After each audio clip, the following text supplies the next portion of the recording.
안녕하세요. 똑똑, 여기는 인생상담소입니다. 오늘도 어르신들과 상담 나눴던 사례를 통해서 어르신들의 고민이나 또 생활하시는 모습들, 그리고 자식하고도 얘기 못 나눴던 그런 속마음들을 살짝 엿볼까 합니다. 오늘도 두 편의 사례를 준비해 왔고요.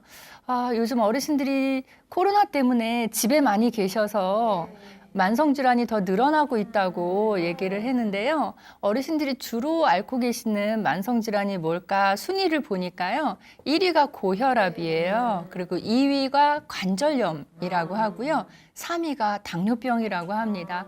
지금 말씀드린 순위의 질환들도 우리가 건강 관리하는 운동이라든가 이런 걸 통해서 어느 정도는 조금 낮출 수 있다고 생각이 듭니다. 그래서 건강 관리도 하시고 규칙적으로 운동도 하시고 그리고 하루에 꼭 한 번씩 외출을 하셔서 햇볕을 꼭 보시는 그런 생활 하시면 도움이 될 것 같습니다. 오늘 준비한 첫 번째 사례는요. 할아버님이 길에서 버스 정류소에서 노숙을 하고 계신다고 상담보다는 어떤 의미에서는 좀 신고를 하신 그런 사례하고요. 두 번째 사례는 아버님이 뇌졸중이세요. 근데 연세가 그렇게 많지 않으시거든요. 69세세요. 예, 근데 이제 아버님을 모시는 거, 그 역할을 누가 할지 형제들 간에 서로 이제 안 하려고 눈치 보고 있는 그런 사례를 준비했습니다. 자, 첫 번째 사례 먼저 보겠습니다. 이 할아버님은 그 길 사거리에 있는 버스 정류소 앞에서 늘 노숙을 하고 계시는 할아버지시래요. 근데 저희한테 신고하신 분이 벌써 이 할아버님을 뵌 게 2년 정도 되셨다고 해요. 근데 이 할아버님은 비가 오나 눈이 오나 거기에서 계속 계신다고 해요. 그래서 이분은 이 할아버님은 식사를 어떻게 하시나도 궁금하고, 그리고 버스 정류소니까 위험도 하고, 그리고 1년 내내 또 이분이 본 것만도 2년 이상이니까 거기서 추운 겨울도 다 나셨다는 얘기예요. 그래서 어떻게 저렇게 지내실 수 있을까 궁금도 하지만 걱정도 되고 해서 신고를 하셨다고는 얘기를 했지만 좀 어떤 식으로든 도움을 드릴 수 있을까요? 이런 의미였어요. 근데 왜 우리 지나시다 보면 은행이나 이런 곳들 보면 은행 들어가기 전에 살짝 턱이 있잖아요. 그 턱에 그게 공간인 거예요, 할아버지.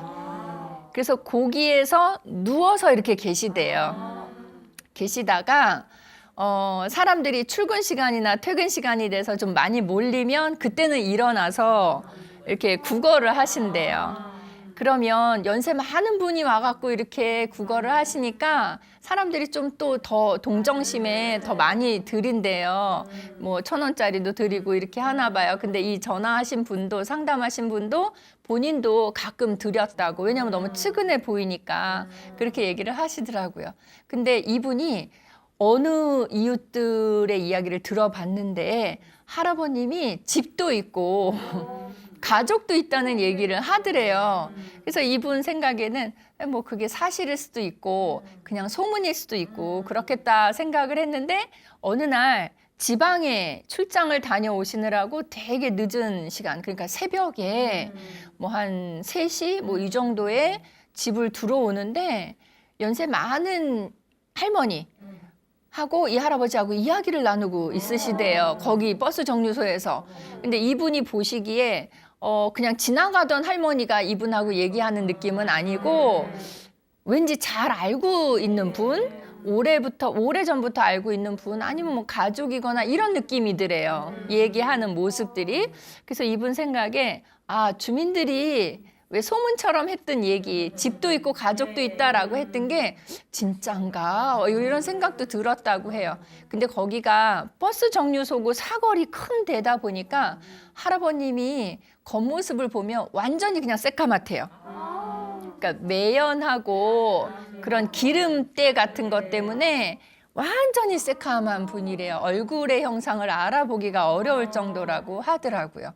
그래서 이 위험도 하고 좀 어떤 식으로 도움을 드릴 수 있을까요? 이렇게 상담을 하셔서 또 시간 맞춰서 저희가 한번 가봤어요. 왜냐하면 얘기 듣는 거하고 직접 가보면 또 다를 수 있어서 가서 할아버지를 찾아뵀어요. 뵀더니 정말 이런 표현이 좀 죄송스럽지만 반질반질하세요. 까맣게. 그래서 이 어르신하고 몇 마디 이야기를 나누는 건 그렇게 어렵지 않았어요. 왜냐하면 국어를 늘 하시던 분이기 때문에 돈을 요청을 하셔서 이제 담례로 드리든가 조건으로 드리는 게 아니라 거기 주민들이 조금 드리는 것처럼 1,000원짜리 이제 몇 개를 드렸어요, 일단. 그리고 식사는 하셨는지 여쭤보고 또 준비해 갔던 빵하고 우유를 드렸더니 너무 빠르게 드시더라고요. 그러니까는 빵 하나, 우유 하나 가져간 게 너무 죄송스러울 만큼 너무 빨리 드셔서 이런 경우는 앞으로는 좀 여유 있게 넉넉하게 준비를 해가야 되겠구나 이런 생각을 했어요. 그래서 얘기를 나눠봤더니 별 말씀은 안 하세요. 근데 어르신 이렇게 계시면 식사는 어떻게 하세요? 그랬더니 그냥 사람들이 조금씩 주는 거. 그러니까 1,000원짜리 이런 거만 쥐어드리는 게 아니라 늘 계시는 분이잖아요. 그러니까 이 주민들도 어느새 이 할아버지가 좀 같은 동네 이웃 같은 느낌이 드셨는지 빵도 드리고 음료수도 드리고 이렇게 하셨던 것 같아요. 그래서 그거를 이 할아버지가 식사 대용으로 드시면서 계시는 것 같아요. 그래서 할아버님하고 이제 얘기를 많이 나눴어요. 나눠보니까 할아버님 그러면은 화장실 같은 데는 어떻게 가세요? 그랬더니 여기 은행 안에 가요. 얘기를 나누고요. 할아버님 그러면 할아버님 지금 연세가 어떻게 되세요? 라고 여쭤봤더니 몇 년생이에요? 라고 딱 얘기하세요. 그럼 이 할아버지는 치매는 아니세요. 그러니까 본인의 생년월일을 정확하게 대세요. 그럼 할아버님 지금이 계절이 무슨 계절인가요? 그랬더니 겨울이라고 딱 대세요. 자, 우리가 노인들을 만나면 저희가 질문 드리는 게 있어요. 계절을 먼저 여쭤봐요. 근데 계절이 지금은 겨울이지만 겨울 아닐 때에도 그 질문을 드렸을 때 여름인데 겨울이라고 대답하셨다. 그러면 그 경우는 치매일 가능성이 높아요. 그래서 왜 자꾸 치매 노인들은 겨울이라고 자꾸 대답을 하시는가요? 하는데 마음이 춥대요. 마음이 추우면 이게 생각이 겨울이라고 느끼신대요. 그래서 그렇게 대답을 하시는데 이 할아버지는 지금 마침 겨울이어서 겨울이라고 대답하신 게 치매여서 겨울이라고 대답하신 건지 정확하게 대답하신 건지 모르지만 그 앞에 대화로 봐서 생년월일도 기억하시고 하는 걸로 봐서 치매는 아니시고요. 대화가 정상적으로 이어지더라고요. 그래서 외모만 이러시지 치매는 아니시구나. 그럼 그건 다행이에요, 일단. 그러면 저희가 궁금한 거 여쭤보면 이 할아버님이 대답할 의향만 있으시면 대답이 가능하니까 우리가 정보를 수집하기에 괜찮았어요. 그래서 이제 할아버지 얘기를 들어봤죠. 그랬더니 가족관계도 물어보고 했더니 아내도 있다고 얘기를 하시고 자녀도 있으세요? 그랬더니 자녀도 있으시대요. 아들, 딸도 있대요. 근데 아들, 딸은 멀리 살아요. 그러세요. 그래서 제가 바로 물어봤죠. 그러면 할머니는 멀리 안 사세요? 그랬더니 거기가 사거리인데요. 대각선 건너편에 살고 계시더라고요. 그래서 이제 그거를 알아내기까지 시간이 좀 걸렸지만 그래서 할아버님을 모시고 왜냐면 여기 워낙 위험한 곳이니까 모시고 집을 이제 찾아갔어요. 갔는데 벨을 누르니까 할머님이 누군가 싶어서 나오셨다가 문을 안 열어주시더라고요. 저를 보고 안 여신 게 아니라 할아버지를 보고. 그래서 그 다음에는 제가 이제 벨을 누르시고 저기 어디에서 나왔다라고 말씀드리면서 할머니하고 좀 이야기를 나눠보고 싶다라고 설득을 해서 그 댁에 들어가서 이야기를 나누게 됐어요. 그러니까 이 할아버지도 아주 한참 만에 집을 들어가신 거예요. 그래서 이야기를 나누는 동안 할아버님은 그냥 저기서 그냥 앉아 계시고 그래서 이제 할머니랑 이야기도 나눠보는데 할머니 저희는 할아버지가 집이 이렇게 가까이에 그것도 있으신 분인지 몰랐습니다. 집이 있는데 왜 안 들어오시고 저렇게 위험하고 추운 곳에서 1년 내내 계시는 거예요? 그랬더니 할머니 말씀이 아니 전양반이 답답하다고 나가는 거예요 맨날 이렇게 얘기를 하셨어요. 처음에는 그 말을 일단 믿었죠. 근데 나중에 할아버지하고 진지하게 상담하다 보니까 아니래요. 내가 나가는 게 아니라 이 할머니가 내쫓는데요. 그러면 두 분의 이야기가 다르잖아요. 그러면 저희가 이제 상담을 할 때는 어느 편을 들면 안 되잖아요. 사실을 먼저 파악해야 되니까 이렇게 붙어 있어요, 집들이. 그래서 요 붙어 있는 이웃집들 찾아가서 여쭤봤어요. 그랬더니 그분들이 얘기를 해주시는 게 아니에요. 할아버지가 답답해서 나가시는 게 아니고 할머니가 내쫓는 거예요. 그리고 할아버지가 어쩌다 한 번씩 오면 할머니가 다시 가라고 들여보내지 않는데요. 그리고 왜 새벽녘에 그분이 얘기 나누는 거 들었다 그랬죠? 버스 정류소에서 이 할머니가 할아버지한테 이웃 주민들 말은 가까운 분들의 얘기가 할아버님이 어쩌다 집에 들어오시는 날은 할머님이 허락해서 들어올 수가 있는데 그 허락한 이유가 할아버지 교육을 시키려고 허락을 한 거래요. 무슨 교육이냐면 어떻게 국어를 해야 사람들이 더 불쌍하게 여겨서 더 이 돈을 많이 주는지를 그거를 방법을 교육을 시킨대요. 손 모양까지 교육시킨대요. 근데 그 말이 들린대요, 이웃집들한테. 할머니가 크게 소리 지르면서 야단치듯이 하니까. 그러니까 이거는 엄연한 학대예요. 배우자 학대예요. 그러면 할아버지는 그 교육을 받고 다시 나가시는 거예요. 그래서 거기서 지내면 할머니가 하루에 한 번씩 새벽녘에 진짜 사람들 제일 안 다니는 새벽 시간에 가서 할아버지 옷을 가끔 갈아입히고요. 그 할아버지가 모아놨던 돈들을 다 가지고 들어오는 거래요. 그래서 이 할머니는 하루에 한 번씩 새벽에 꼭 거기를 방문하신다고 하더라고요. 그래서 이 정도 되면 이건 되게 심각하다라는 생각을 했어요. 근데 저희한테 이 신고하셨던 분이 어느 날은 출근을 하는데 그 버스 정류소에 할아버지가 이렇게 누워 계시다가 저쪽에서 중학생이면 어리잖아요. 이제 초등학교 막 지난 애들이죠. 중학생 애들이 한 서너 명이 할아버지 쪽으로 걸어오니까 할아버지가 그 애들을 마치 아는 아이들인 것처럼 벌떡 일어나더니 이 할아버지와 그 아이들 사이엔 대화가 없었는데도 할아버지가 일어나서 그 아이들을 그냥 자연스럽게 따라가더래요. 근데 이 신고하신 분은 본인이 이제 버스가 왔으니까 출근해야 되니까 타고 가는데 버스에서 이렇게 내다봤더니 할아버지하고 이 중학생 애들이 편의점에 들어갔다 나오더래요. 근데 할아버지 손에 담배가 들려 있고요. 그 담배를 이 아이들한테 건네는 거죠.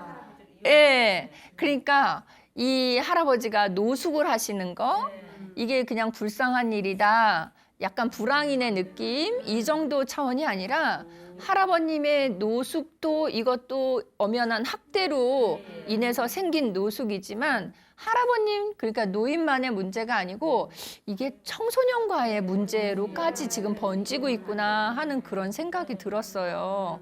그래서 이건 되게 심각한 문제다라는 생각이 들었고요. 우리 왜 부부간의 학대, 또 가정폭력 이렇게 얘기 들으시면 대체로는 남성이 여성을 학대하는 쪽으로 많이 생각하고 계시잖아요. 근데 노인 쪽에 이렇게 상담을 해보면 실제로는 여성 노인이 남성 노인을 학대하는 경우들도 많이 접수가 됩니다. 저희가 예전에 주간보호센터를 운영을 했을 때에는 주간보호센터에 매일매일 오시는 할아버지가 계셨어요. 근데 이 할아버지는 어느 날 오시면 저희 직원들은 서서 다니고 어르신들은 이렇게 우리처럼 앉아 계시잖아요, 책상에. 그러면 위에서 이렇게 보면 여기가 반짝반짝 빛나는 거예요, 뭐가. 그래서 이렇게 가까이 가서 보면 뭐가 진물이 나 있어요. 그래서 이게 뭘까 하고 보면 그게 피였던 거죠. 그래서 왜 그런가 봤더니 그 주간보호센터에 다니는 할아버지는 할머니, 그러니까 아내 되시는 분하고 두 분이 생활을 하시는데 이 할머니도 직장을 다니시는 거예요. 연세가 있으셔도 어느 식당 같은 데 다니시는데 할아버님이 치매세요. 그러면 주간보호센터 차가 오는 시간이 딱 정해져 있잖아요. 그러면 왜 아이를 키우는 직장맘처럼 아이 먼저 이렇게 다 챙겨놓고 본인 옷 입잖아요. 그리고 같이 손잡고 나가면서 봉고차에 딱 태우는데 할아버님 밥 드리고 다 챙겨드리고 옷 다 입혀드리고 그리고 할머님이 옷 입는데 할아버지가 대변 소변을 하시는 거예요. 그러면 다시 다 벗기고 샤워하고 다시 옷 입히고 그러고 가야 되는데 문제는 봉고차는 이 집에 8시 15분이면 그 다음 집은 8시 17분 딱딱 정해져 있잖아요. 그러니까 밖에서는 빵빵 되죠. 할아버지는 샤워 다시 해야 되는 상황이죠. 하면 할머니들이 이게 한 번, 두 번이 아니라 이게 여러 날 반복이 되니까 이 할머니가 할아버지를 폭행하기 시작했어요. 너무 화가 나서. 그래서 할아버지가 어느 날은 여러 데 다 긁혀서도 오시고 멍들어서도 오시고 피가 나서 오신 날은 할머님이 뭔가를 들고 있던 거로 그냥 할아버지를 때리신 거죠. 그래서 지금 이 사례도 우리는 노숙하는 불쌍한 할아버지다 이렇게 하고 접근을 했는데 알고 봤더니 할머님이 뒤에서 조종을 하고 돈을 모아 오도록 그러면 그 모은 돈을 할아버지가 또 뭐 식사하시거나 이럴 때 쓰시는 게 아니라 할머님이 그걸 싹 뺏어가는 그런 모습이었어요. 그래서 이거는 심각한 문제가 될 수 있겠다라고 해서 일단 여기서는 할아버지 얘기는 제가 충분히 들었고요. 할머님에 대한 상담이 필요했어요. 즉 이분도 노인이시기는 하지만 엄연하게 노인 학대 가해자인 거예요. 그래서 할머니하고 상담을 하는데 할머님이 본인이 잘못하고 있다는 건 아시는 거죠. 왜냐하면 아까 왜 할아버지 그렇게 내쫓아서 구걸하게 하셨어요 했더니 잘못된 게 아니라고 생각 들면 당당하게 얘기하실 텐데 내가 시킨 게 아니고 본인이 나가셨어요 라고 얘기한 걸 보면 잘못하고 있는 건 아시는 거예요. 그래서 할머니한테 이거는 법적인 처벌을 받으실 수도 있다. 그러니까 뭐 겁을 드리는 게 아니라 이 사실적인 얘기를 해드렸어요. 해드렸더니 조금 놀라시더라고요. 그래서 할머님도 문제였고 그래서 할머님 상담을 제가 충분히 또 따로 혼자만 상담을 했고요. 그 다음에 이제 부부 상담으로 했어요. 그러니까 개별 상담하고 나서 부부 상담으로 이어졌고 그 앞에 했던 일이 제일 먼저 했던 게 할아버지 빵 우유 드렸잖아요. 그 다음에 씻겨 드렸어요. 집에서는 안 되더라고요. 워낙 때가 안 벗겨져요. 그래서 이제 목욕탕을 모시고 가서 남자 직원이 이제 할아버님을 씻겨드렸어요. 그러고서는 집으로 모시고 왔는데요. 저희보다 훨씬 하얗세요, 피부가. 원래는 고운 피부의 할아버지셨는데 기름때 때문에 근데 생각해보세요. 기름때가 그게 몇 년이에요. 그러니까 할아버지가 그렇게 되셨던 거죠. 제가 상담을 할 때는 할머니하고만 상담했다 그랬잖아요. 그러니까 할머니가 가해자니까 상담을 했는데 좀 더 깊이 들어가서 따지고 보면 자식들이 있다 그랬죠. 자식들도 가해자예요. 그러니까 능력이 안 되는 노부모를 그냥 방치하고 있죠. 그래서 이거는 학대 유형 중에서도 방임학대에 해당이 됩니다. 자식들이 이 노부부에게 했던 학대는 방임학대가 되고요. 할머님이 할아버지에게 했던 학대는 신체적 학대에 해당되는 거예요. 물론 이제 정서적 학대는 같이 포함이 되겠죠. 그래서 이제 그런 부분에 대해서 얘기를 했고 할머님이 지금 집에 살고 계시잖아요. 뭐 값이 나가거나 의리의리하거나 하지 않다 해도 생활하실 수 있는 보금자리는 있다는 얘기예요. 내 집이 있기 때문에 그래도 경제적인 어려움이 생활비만 조달이 된다고 하면 사실 수 있는 분들이에요. 굳이 구걸을 하지 않으셔도 돼요. 그래서 이제 자녀분들한테는 제가 연락을 드려서 다른 거 뭐 크게 하실 필요 없고 이 두 분이 한 달에 드시고 딱 필요한 생활비 정도만 형제분들이 좀 나누어서 도움을 주신다면 여러 많은 문제들이 해소가 될 수 있을 것 같다고 말씀을 드렸어요. 더더군다나 아버님이 지금 그 어린 중학생들한테도 이렇게 시달리고 계신다는 그런 얘기를 했거든요. 그래서 할아버지한테도 여쭤봤어요. 할아버지 왜 그 어린애들 담배 심부름을 시키세요?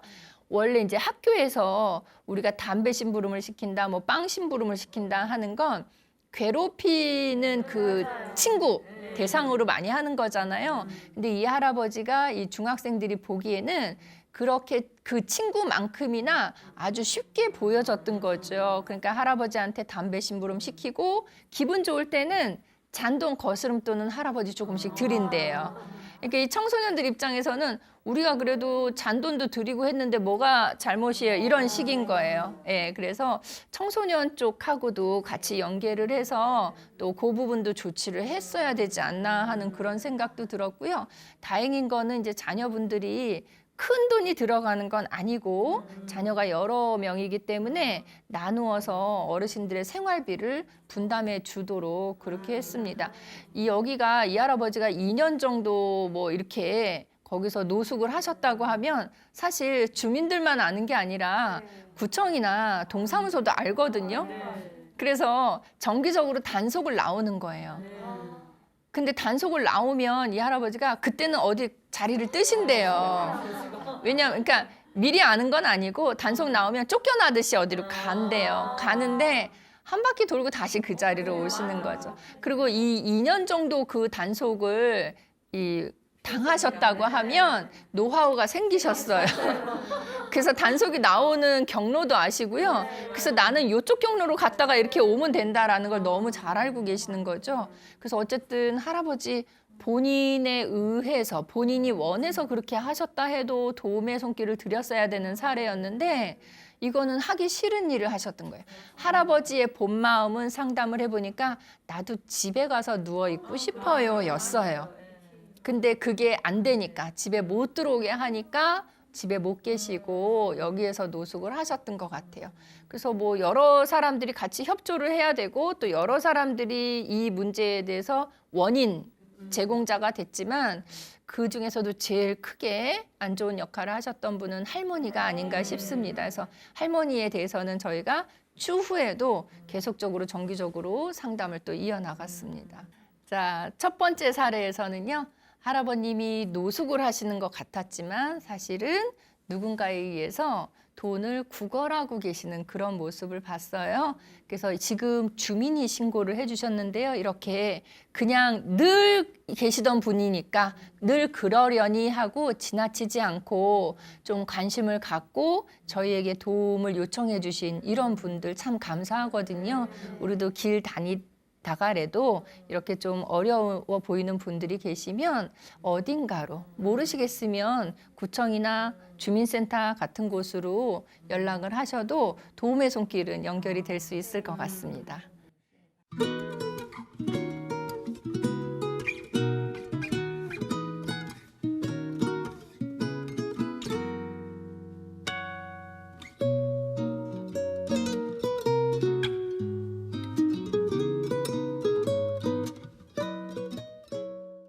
두 번째 사례를 말씀드리려고 합니다. 이번 사례는 아버님이 뇌졸중이세요. 근데 아버님 연세가 69세밖에 안 되신 거죠. 근데 형제는 이남 이녀래요. 이 전화 주신 분은 딸이에요.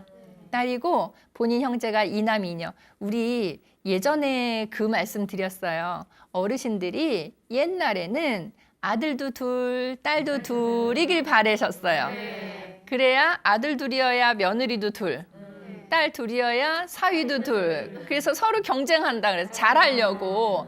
근데 요즘은 아들이든 딸이든 둘이 되면 서로 잘하려고 경쟁하는 게 아니라 서로 미룬다는 거죠.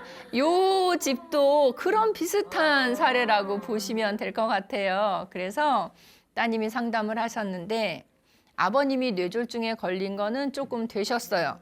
근데 아버님하고 어머님하고 두 분이 살고 계시는 집이었고요. 그래서 아버님에 대한 수발을 어머님이 해오셨죠. 아버님은 뇌졸중 때문에 왼쪽을 사용하시는 게 불편하세요. 그래서 식사는 오른쪽은 있으니까 오른손으로 식사를 하시는데 이 바깥 외출 같은 거는 안 되시는 거예요. 혼자. 한쪽만 움직이실 수가 있으니까 외출도 안 되시고 화장실 가시는 것도 안 되고 뭐 욕실 가시는 거, 어디 이동하시는 거 이런 것들이 전혀 누군가의 도움 없이는 안 되는 상황이었고요. 그 어려운 일을 어머님이 그동안은 맡아서 해오셨어요. 근데 어머님이 최근 들어서 건강이 안 좋아지셨대요. 그러니까 우리 이렇게 지내시다 보면 부모님들 때문에 아유 괴로워요 이런 얘기들 가끔 하시거든요. 그럼 제가 그거 여쭤봐요. 건강은 어떠세요? 그럼 건강하시죠. 그러면 그것도 복이에요. 이렇게 말씀을 드려요. 그렇잖아요. 두 분이 건강하시다가 건강이 한 분이라도 안 좋아지시면 그거 자녀들이 신경 써야 되거든요. 근데 건강하시다 그러면 다른 거 뭐 좀 잔소리를 한다든가 간섭을 하신다 그건 그냥 받아들이세요. 제가 이렇게 말씀드리거든요. 근데 이 댁은 두 분이 그렇게 잘 지내셨는데 어머님이 건강이 안 좋아지시니까 이제 난리가 난 거예요. 이거 어떻게 해야 되나 싶은 거죠. 그래서 어머님이 관절이 안 좋아지시는 게 그냥 관절이 조금 안 좋다가 아니라 수술을 받으셨어요. 수술을 받고 병원에 입원해 계셨죠. 입원해 계시는 동안은 딸이 둘이라 그랬죠? 딸 둘이 계속 병원 다니고 또 아버지 계시잖아요, 혼자. 거기 가고 나누어서 그 역할을 했던 거예요. 근데 이제 어머님이 퇴원을 하시면서 큰오빠, 아들 둘 중에 큰아들이 어머님을 모시고 갔어요. 빠르게. 어떻게 하다? 왜 어머님을 그렇게 빠르게 모시고 갔을까 생각을 했더니 큰아들이 생각하기에는 아버님이 뇌졸중이잖아요. 아버님 모시는 것보다는 이건 동생의 생각이에요. 어머님을 얼른 모시고 가면 그 좀 부담이 덜하지 않을까. 그리고 이제 큰오빠 생각은 이런 것 같대요. 내가 어머님 모시고 갔으니까 아버지는 니들끼리 알아서 해라, 이런 느낌이라는 거죠. 근데 문제는 지금 상황이 이렇게 됐어요. 어머님은 퇴원은 했지만 수술도 잘 됐다고 해요. 그렇지만 회복되는 데까지 시간이 걸리고 회복이 되신다 해도 아버님을 예전처럼 돌봐드리기는 어려워요. 이게 관절이라는 게. 그래서 아버님을 누군가가 돌보든 뭐 시설로 모시든 뭐 어떤 방법이든 간에 일단 의논 자체가 있어야 되는데 오빠들이 아무도 말을 안 꺼낸대요. 마치 어떤 느낌이냐면 왜 먼저 말 꺼내면 해야 될 것 같은.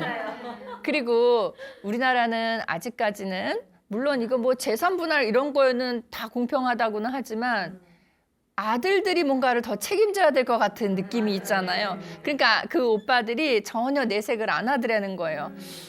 어떻든지 간에 의논은 돼야 되는데 아무도 얘기를 나눠보자고 연락이 오는 사람이 없다는 거예요. 그러니까 이 따님이 지금 답답해하는 거죠. 어떻게 하죠, 선생님? 제가 먼저 연락해야 될까요? 아버지 어떻게 해야 될지 우리 의논하자고 해야 될까요? 그러면 제가 의논하자 그랬으니까 네가 모셔라. 그러면 또 어떻게 하나요? 뭐 이런 고민인 거예요. 그렇죠? 그런 마음 들 수 있을 것 같아요.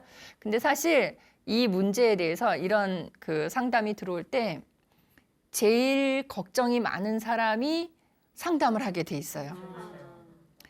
상담을 안 하는 분들은 그분보다는 걱정을 덜 하는 분들이에요. 그래서 어떻게 해야 될까? 이제 따님은 여러 가지를 물어봤어요. 우리 아버지를 시설로 모셔야 되나요? 어째야 되나요? 근데 모셔야 될지 뭐 어째야 될지에 대해서 저하고 의논하기보다는 일단 가족들이 먼저 의논을 하셔야지 그 다음에 제가 그거에 대한 정보도 드리고 시설로 모실 땐 이러한 점이 있습니다. 어떻게 하시면 됩니다. 이런 걸 안내를 해드릴 수가 있는데 이 따님도 오죽 답답하니까 저한테 그렇게 물어보셨죠. 근데 어르신이 건강이 안 좋아지셨을 때 가족분들이 이제 부모님을 모시는 데 있어서 이제 집에서 모시기 더 이상 어려운 상황이 되면 우리 시설로 모시게 되잖아요. 그럴 때 많이 하시는 질문 중에 하나가 이거예요. 선생님들도 한번 생각해 보세요. 우리 부모님이 지금 건강이 많이 안 좋아지셔서 어디 다른 데 모셔야 되는데 노인 시설로 모시는 게 나을지 노인 병원으로 모시는 게 나을지 한번 생각해 보세요. 이게 별로 차이 없는 것 같지만 좀 차이가 나고요. 고민해 볼 만한 이야기예요. 앞에 노인이라는 말은 똑같이 붙지만요. 하나는 노인 시설이고요. 하나는 노인 병원이에요. 그러니까 의견들이 이게 다 다르신 거예요. 선생님은 병원이 나으신 것 같다고 얘기하셨고 또 다른 선생님 시설이 나왔고 완전히 100점 정답은 지금 안 나오셨지만 시설로 모시는 게 나을지 병원으로 모시는 게 나을지를 결정할 때는 기준점이 있어요. 어르신이 지금 집에서는 돌보기 어려운 어떤 질병을 갖고 계시는 거잖아요. 그 질병이나 질환이 의사가 급하게 투입이 돼야 되는 질병이다. 그러면 노인병원으로 가시는 게 맞아요. 근데 의사가 뭔가 이렇게 특별히 해줄 수 있는 게 없고 그냥 요양이나 누가 돌봐드리고 해야 되는 거다. 예를 들면 치매라든가 그런 경우는 의사가 긴급하게 투입되는 질병은 아니에요. 그런 경우는 노인시설이 더 맞습니다. 노인병원하고 노인시설하고의 차이점은 뭔가 하면 보험 처리가 달라요. 노인병원에 가시면 우리한테 적용되는 거 있죠? 건강보험. 예전에 의료보험이라고 얘기했던 거. 노인병원에 들어가시면 건강보험의 적용을 받으시는 거예요. 그리고 노인시설에 들어가시면 노인 장기요양보험의 적용을 받으시는 거예요. 그래서 비용적으로 치면 노인병원에 들어가시는 경우가 돈은 더 많이 내시게 돼 있어요. 근데 노인병원에는 기본적으로 의료진들이 상주하고 있죠. 병원이니까. 그래서 우리 어머님이 또는 아버님이 긴급하게 뭐가 탈이 나셨다, 뭐 좀 이상한 게 보인다 그러면 의사들이 바로 투입이 될 수가 있어요. 그래서 병이 의사들의 손이 바로 필요한 병이다 그러면 병원으로 가시는 게 맞고요. 우리 어머님은 그냥 뭐 달리 해드릴 수 있는 건 없어. 그냥 만성 질환이야. 그래서 낫지도 않는데 잘. 근데 그래도 누군가는 돌봐드려야 된대. 그러면 그럴 때는 노인시설로 가시는 게 좋아요. 장기요양 보험의 적용을 받으셔서 비용도 조금 저렴한 측면도 있지만 노인시설은 여러 가지 프로그램들이 진행이 돼요.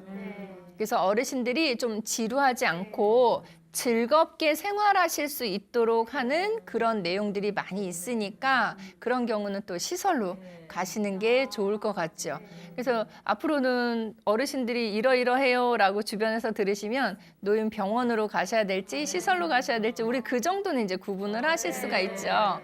우리나라에 노인 관련되는 시설이 굉장히 많이 있어요. 이 지금 따님도 저하고 의논한 게 물론 오빠들하고 언니하고 다 같이 회의는 한번 하겠지만 그래도 내가 어느 정도 좀 지식을 갖고 정보를 갖고 이야기를 나누면 조금 뭔가를 결정하는데 좋지 않을까요? 그렇게 말씀하셔서 제가 우리나라 노인복지 시설에 대해서 설명을 좀 드렸어요. 노인 관련되는 시설이 예전하고 다르게 굉장히 많이 종류가 많아졌어요. 우리 옛날에는 어떻게 얘기했냐면 양로원, 요양원 그런 단어 자체를 많이 썼잖아요. 지금도 이제 그거에서 조금 더 이렇게 발전된 개념인데요. 우리나라 노인시설 많은 것 중에 대표적인 거라고 하면 4가지로 꼽을 수가 있어요. 잘 들어보시면 노인 주거복지시설, 노인 의료복지시설, 노인 재가복지시설, 노인 여가복지시설 이렇게 해요. 그러니까 가운데가 주거냐, 의료냐, 재가냐, 여가냐 이거죠. 그러면 뒤에 3번하고 4번은 빼고 앞에 노인 주거복지시설이라는 게 옛날로 치면 양로원이에요. 그리고 2번째 의료복지시설이 의료가 들어갔죠. 옛날로 치면 요양원이에요. 그러면 주거복지시설 즉 양로시설은요. 건강이 어느 정도 되시는 분들이어야 가실 수 있는 곳이에요. 치매 중풍 이런 분들은 여기가 아니라 2번째 말씀드린 의료복지시설 가시는 거예요. 의료복지시설은 노인 요양시설이 여기 들어있어요. 그래서 규모가 큰 곳들은요. 노인 몇 분을 모시냐면 한 250분. 그러니까 그 시설에 가면 시설인데요. 침대가 250개 있는 거예요. 쫙 있어요. 방방마다. 그러면 거기는 사회복지사도 있고 물리치료사도 있고 다 있지만 요양보호사도 많이 투입이 돼 있어요. 우리 이제 요양시설에는요. 요양보호사가 몇 명 있어야지 법적으로 합법인가 하면 요양시설은 노인 2.5명당 요양보호사가 1명이 꼭 반드시 있어야 해요. 그러면 노인이 10명 계시는 시설이다. 그러면 2.5명당 1명이니까 요양보호사가 4명 근무를 하죠. 아까 말씀드린 곳은 250명 계시는 큰 시설. 거기는 요양보호사만 100명이에요. 그러니까 굉장히 많은 인력들이 어르신들을 열심히 돌봐드리고 계신다고 보시면 될 것 같아요. 그러니까 전문적으로 보겠죠. 그래서 노인 요양시설이 이렇게 규모가 큰 곳도 있지만 노인 요양시설 어느 곳들은요. 노인이 5명 또는 9명 이렇게 계시는 곳도 있어요. 예, 양로시설도 마찬가지예요. 규모가 큰 데는 양로시설이라고 하지만 왜 9인 이하라고 해서요. 5분에서 9분만 모실 수 있는 시설이 따로 있어요. 법적으로. 거기는 이름이 양로시설이라고 안 하고 이렇게 불러요. 노인 공동 생활 가정. 제목을 잘 생각해 보시면요. 노인이 공동으로 함께 모여서 공동으로 생활하고 있는 가정과 같은 곳이란 얘기예요. 그러니까 시설인데 5분밖에 안 계신다 그러면 우리가 지금 5이잖아요. 그러니까 노인이 요 정도 계시니까 여기를 시설이다 이렇게 표현하기가 좀 그렇죠. 그러니까 이름 자체를 끝에가 가정으로 끝나게. 가정과 같은 곳이다 해서 노인 공동생활 가정. 나중에 이렇게 5명이 모여서 생활하면 좋겠네요. 그죠? 그래서 그런 시설은 규모가 작지만 노인에게 1대1 관심을 굉장히 쏟아부을 수 있어서 방문해 본 결과 진짜 가족처럼 대해드리더라고요. 그러니까 이제 어르신이 좀 외로움도 많이 타시고 만약에 우리 부모님이 그러시다 하면 규모가 큰 시설보다는 오히려 이렇게 5명, 9명 이렇게 계시는 곳에 생활하실 수 있도록 해드리면 거기가 오히려 더 적합하지 않을까 싶습니다. 물론 규모가 큰 시설은요, 이렇게 이 설비 자체가 굉장히 잘 되어 있어요. 건축도 잘 되어 있고 가보면 분위기가 으리으리하다 이런 생각이 들어요. 그러니까 이제 그런 게 더 좋으신지 아니면 이렇게 대해주는 좀 시설은 좀 초라해 보여도 마음적으로 잘해주는 게 더 좋으신지 이거는 어디가 더 좋다 나쁘다의 의미가 아니라 어르신들이 좀 선호하는 경우가 달라요. 그래서 이제 그런 거를 잘 생각해서 하시면 되고요. 3번째가 노인 재가복지시설이라 그랬죠? 이게 이제 재가노인복지시설이라고 원래는 재가가 앞에 오게 되는데요. 재가노인복지시설은 우리 여러 번 말씀드렸던 주간보호센터 있죠? 낮 동안에 보살펴 드리는 곳 이런 데가 재가복지시설이에요. 예, 맞아요. 어린이집하고 같습니다. 아침에 봉고차로 모시고 오고요. 저녁에 다시 모셔다 드려요. 그런 곳들 유용하겠죠? 지금은 규모가 큰 시설보다는 이런 재가복지시설, 주간보호센터 같은 곳들이 숫자가 많아지면서 동네 곳곳에 생기고 있어요. 그게 훨씬 더 좋은 개념인 것 같아요. 그런 부분하고 또 왜 우리가 이렇게 만약에 부모님을 모시고 사는데 한 3박 4일 동안 회의가 있어서 어디 외국에 다녀와야 된다. 아니면 내가 부모님을 모시고 사는데 내가 건강이 안 좋아서 병원에 한 3박 4일 동안 치료받으러 들어가야 된다 할 때 우리 부모님을 그 기간 동안에 모셔둘 수 있는 단기보호 시설이 또 있어요. 거기서는 아침에 갔다 저녁에 오시는 게 아니라 거기서 숙식을 하시는 거예요. 어르신이. 한 3박 4일 동안 계시고 그 다음에 모시고 나오는 이런 것들도 있어요. 그러니까 우리가 지역사회에서 어르신들을 모시고 사는 집들도 이런 정보들을 알고 계시면 누가 전적으로 맡는다 해도 부담이 좀 덜하죠. 애들 어린이집처럼 하루에 뭐 서너 시간씩만 다녀오신다 해도 우리가 그 사이에 할 수 있는 일들을 할 수가 있잖아요. 근데 이제 그 정보를 모르면 아까 오빠들하고 의논할 때 야, 그러면 나는 아무것도 못하고 집에 있어야 되는데 이렇게 되잖아요. 그러니까 이제 그걸 알고 의논하면 훨씬 더 좋을 것 같고요. 그 다음에 노인복지시설 중에서 이제 4번째 게 노인 여가복지시설이죠. 노인분들이 여가 활동을 즐기실 수 있는 곳들이에요. 대표적인 데가 복지관. 그렇죠. 복지관 가시면 진짜 없는 게 없어요. 프로그램이 한 복지관에 몇 개 정도 있어요. 그랬더니 몇 개라고 얘기를 하기도 민망할 만큼 100개가 넘더라고요. 한 복지관마다. 그리고 이 복지관들이 서울이나 대도시 같은 경우는 구마다 1개 이상씩이 있어요. 그러니까는 어르신이 살고 계시는 집에서 가장 가까운 복지관을 이용하시는 게 제일 좋습니다. 어르신들이 가끔 상담하실 때 외로워요. 그러면 제가 복지관 가까운 데를 알려드리거든요. 그러면 어르신들이 뭐라 그러시냐면 아니 우리 동네 복지관 말고 이게 할아버지들은 좀 할머니들 많은데 또 할머니들은 멋쟁이 할아버지 많은데 이런 그러니까 복지관을 제가 알려드리는 데 있어서 집에서 가까운 곳 알려주지 말고 좀 좋은 데를 알려달라고 이렇게 얘기를 하셔서 할머니 복지관 다 좋아요. 가보시면 즐겁습니다. 이렇게 얘기를 하시는데 복지관에 진짜 별게 다 있다고 말씀드렸는데 어떤 게 있나 말씀드려보면요. 포켓볼 있어요. 근데 포켓볼 치는데 제가 들어가 봤더니 할머니들이에요. 근데 할머니들 중에서 제일 거기서 치고 계시는 분 중에 제일 연세 적으신 분이 어느 분이냐 그랬더니 저쪽에 할머니가 손을 드시는데 80입니다. 대단하시죠? 그 정도세요. 예, 그리고 복지관에 가시면 파마도 싸대요. 커트도 싸고 파마도 싸대요. 그래서 어르신들이 단체로 하신대요. 근데 그 파마 한 날은 집에 가실 때 보면 뒤에서 보면 똑같대요. 그래서 할머니들끼리 막 웃으시는데, 예, 그래서 그런 것도 하시고 컴퓨터도 배우시고, 그래서 저것도 배우시더라고요. 이 휴대폰 사용법, 그리고 휴대폰으로 사진 찍는 법. 그래서 그런 것들은 생활에 유익한 그런 프로그램인 것 같아서 어르신들이 복지관 많이 이용하시면서 그런 거 활용하시면 좋을 것 같아요. 지금 이 댁은 어르신이 건강이 안 좋으시기 때문에 복지관 부분보다는 노인 시설 쪽, 시설 중에서도 양로 시설보다는 요양시설에 대한 정보를 안내를 해드렸고요.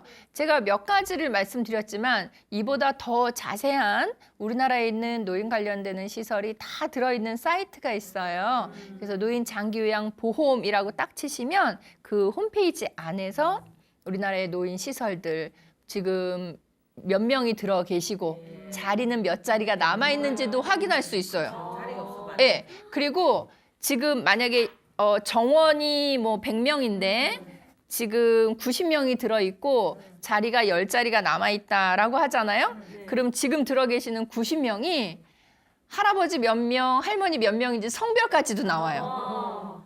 그러니까 내가 원하는 시설을 아주 구체적으로 확인하고 들어가실 수가 있어서 시설에 대한 정보가 아주 유익하게 들어있습니다. 그래서 그 영어로는 W3개 하시고 longtermcare.or.kr이에요. 근데 그걸 굳이 외우시지 않아도요. 그냥 노인 장기요양보험 하면 그게 딱 뜨거든요. 그래서 거기를 그 건강이 안 좋으신 부모님을 모시고 산다 하시는 분들은 그냥 시간 되실 때 한 번씩 들어가 보시는 것도 좋을 것 같아요. 왜냐하면 그러면 내가 정말 지금 아니고 나중에 정말 우리 부모님을 모셔야 될 때 여기는 지금 자리가 얼마나 남았는지 이런 거를 빠르게 확인을 하실 수가 있어서 유용할 것 같아요. 제가 볼 때는 지금 이 따님이 상담하셨잖아요. 오빠들하고 의논을 하셔서 아마 역할 분담을 하셔야 될 것 같아요. 근데 일단은 큰 오빠가 어머님을 모시고 갔는데 어머님은 시간이 지나면 회복이 되실 분이에요. 그래서 큰 오빠 집에서 계속 계실 분은 아니에요.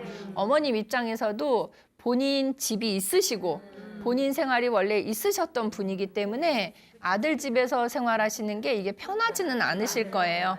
그래서 이제 수술 직후지만 이게 어느 정도 회복이 되시면 집으로 돌아가실 텐데, 자, 집으로 돌아가시면 할머니 성격으로 보면 대부분 배우자에 대한 수발을 하려고 하시겠죠. 이제 괜찮아, 수술하고 나았어 하면서 하려고 하실 텐데 그건 우리가 말려야 돼요. 만약에 할머님 마음만 같아서 마음만 생각하시고 할아버지를 할머니가 수발하시면 할머니는 다시 또 재발하시거나 예전보다 건강이 더 안 좋아지셔서 이 댁에는 돌봐드려야 되는 분이 두 분이 발생하시게 돼요. 그래서 제가 볼 때는 할아버지에 대한 이 보호를 가족들이 의논을 하시되 첫 번째 방법은 시설로 모시는 방법도 있을 수 있겠고요. 시설로 가시는 거에 대해서 자녀들이 그렇게 그게 제일 좋은 방법이라고 의논을 했다 해도 할아버지나 할머니가 싫어하실 수도 있어요. 그것도 생각하셔야 돼요. 그럴 때를 대비해서 그 댁에서 두 분이 사시되 할아버지를 전담해서 돌봐줄 수 있는 분을 채용해서 그 댁에 함께 상주하게 한다고 하면 자녀들 입장에서는 시설에 모시는 비용보다 오히려 더 저렴할 수도 있어요. 왜냐하면 그분이 돌봐주시면서 살림도 해주시고 하시지만 월급을 드리지만 또 할아버님 건강 상태로 봤을 때 요양보호사가 정기적으로 방문해서 도움 드리도록도 할 수 있거든요. 그래서 이렇게 활용하실 수 있는 사회적 자원을 최대한 활용하시고 그 외의 시간에는 그렇게 돌봐주시는 분이 같이 계실 수 있도록, 아니면 할머님이 할아버지 수발까지는 안 하셔도 그냥 이렇게 밥 지어 드시고 하는 거는 하실 수 있다고 하면 굳이 상주하시지 않고 아침에 오셨다가 저녁에 가시는 그런 분을 채용하시는 것도 하나의 방법이 될 수 있을 것 같아요. 그래서 우리가 너무 이걸 회피하려고만 하니까 문제 덩어리가 되게 큰 것 같지만 회피한다는 거를 딱 치우고 구체적으로 이거 진짜 우리가 해결해야 되는 문제다라고 생각을 딱 하고 들여다보면 방법이 여러 가지가 있을 수 있고 그 방법을 또 의논하다 보면 그렇게 큰 문제가 아닐 수도 있겠구나. 우리가 돈만 조금씩만 분담을 해서 나눈 그리고 이 댁은 그나마 다행인 게 그 형제가 4명이잖아요. 만약에 형제가 1명이었으면 혼자 다 해야 되는데 4명이기 때문에 예를 들어 한 달에 200만 원씩이 필요하다 하면 50만 원씩 나누면 되니까 이게 부담이 훨씬 적을 수가 있어요. 그래서 생각만 할 때는 굉장히 큰 바위 덩어리가 나를 누르고 있는 것 같을 수 있지만 이렇게 상담도 요청하시고요. 또 정보도 수집하시고 여러 가지 도움을 모아 보시면 생각보다는 수월한 방법으로 문제를 해결하실 수도 있을 것 같아요. 그래서 이 지금 2번째 사례에서는 따님이 참 현명하게도 정보를 많이 알고 있는 노인기관에 상담을 하셔서 아마 이 여동생 때문에 오빠들도 굉장히 득을 본 게 아닌가 하는 생각입니다. 부디 잘 의논하셔서 좋은 방법으로 결정을 하시길 바랍니다.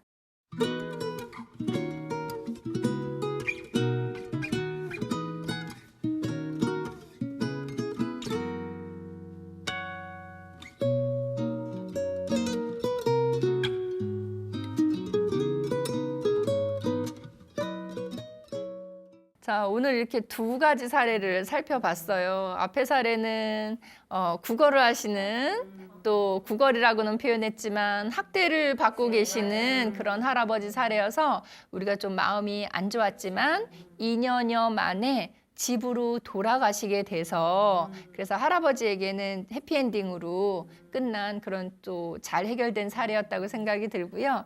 2번째 사례에서는 정보를 모를 때 굉장히 우왕좌왕하고 불안할 수 있었을 텐데 우리나라 노인 시설에 대해서 또 뇌졸중이신 노인을 집에서 모실 수 있는 방법에 대해서 함께 의논을 하고 정보를 제공함으로써 따님의 마음도 조금 가벼워졌을 것 같고요. 본인의 마음이 좀 가벼워졌기 때문에 그러한 정보로 조금은 또 즐거운 마음으로 오빠들하고 또 쉽게 의논을 할 수 있지 않았을까 싶습니다.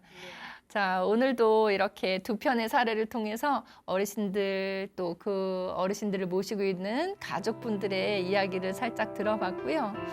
아직은 날씨가 좀 춥죠. 네, 그렇지만 따뜻하게 행복하게 한 주 동안 잘 보내시고 다음 주에 또 찾아뵙겠습니다. 감사합니다.